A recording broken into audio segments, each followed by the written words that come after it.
রাতের নগরী জুড়ে যেন আলোর মেলা, আলোর খেলা। লাল সবুজে ভাসছে পুরো নগরী। মায়াময় চাঁদের আলোয় আলোকসজ্জায় শোভিত নগরীর সৌন্দর্য উপভোগ করতে সংসদ ভবন, ঢাকা বিশ্ববিদ্যালয় সহ বিভিন্ন জায়গায় ঘুরতে বেরিয়েছেন নগরবাসী।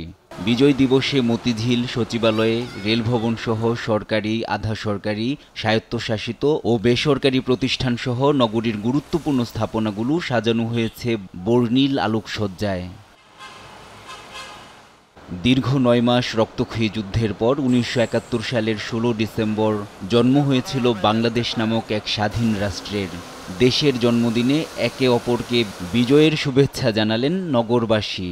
বিজয় দিবস তো সবার কাছেই একটা স্পেশাল একটা দিন বাংলাদেশের, যেহেতু সবাইকে বিজয় দিবসের শুভেচ্ছা। সবার সাথে ঘুরতে বেড়াতে অনেক ভালো লাগছে। নতুন বাংলাদেশ আমরা সামনে স্বপ্ন দেখতে চাই। সবাইকে শুভেচ্ছা।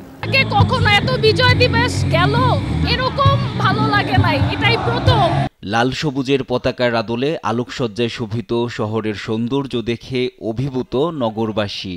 মহান মুক্তিযুদ্ধে লাখো শহীদ ও লাখো মা বোনের সম্ভ্রমের বিনিময়ে অর্জিত বিজয়কে হৃদয়ে ধারণ করে দেশকে এগিয়ে নেওয়ার আহ্বান এ প্রজন্মের তরুণদের। অন্য যতবার ১৬ই ডিসেম্বর গিয়েছে, এবার মনে হচ্ছে নিজেকে খুব মুক্ত মনে হচ্ছে।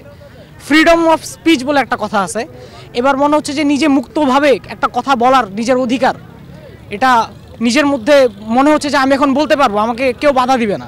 আমাদের নতুন উদ্যমে আমাদের যে এই বিজয়, এই স্বাধীনতা, সেটাকে আমরা হচ্ছে আমাদের চেতনা হিসেবে ধরে রেখে আমরা আগামী যে বাংলাদেশ, সেটাকে আমরা বিনির্মাণ করতে চাই।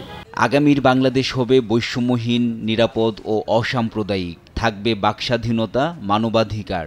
সব বিভেদের রেখা মুছে হবে সাম্যের এক দেশ, এ প্রত্যাশা মানুষের। এই দেশ যেন মুক্তিযুদ্ধের চেতনায়, মুক্তিযুদ্ধের চেতনা ধারণ করে, সেই তার চেতনা যেন ফিরিয়ে আসে। ২৪-৭১ মিলে আমরা আশা করি যে খুব সুন্দর একটা বাংলাদেশ আমরা পাবো ইনশাল্লাহ। এদিকে বিজয় দিবস উদযাপনে ঢাকা বিশ্ববিদ্যালয়ে রক্তে রাঙা বিজয় আমার শিরোনামে সাংস্কৃতিক অনুষ্ঠানের আয়োজন করে ঢাকা বিশ্ববিদ্যালয়ের টিএসসির সব সামাজিক ও সাংস্কৃতিক সংগঠন। এদিকে সোহরাওয়ার্দী উদ্যানে জাতীয় নাগরিক কমিটি মোমবাতি প্রজ্বলনের আয়োজন করে। বর্ণিল আলোকসজ্জায় শোভিত নগরবাসীর নিরাপত্তা নিশ্চিত করতে গভীর রাতেও সেনাবাহিনী সহ আইনশৃঙ্খলা রক্ষাকারী বাহিনী ছিল তৎপর। NI নাহিদ, দেশ টিভি, ঢাকা।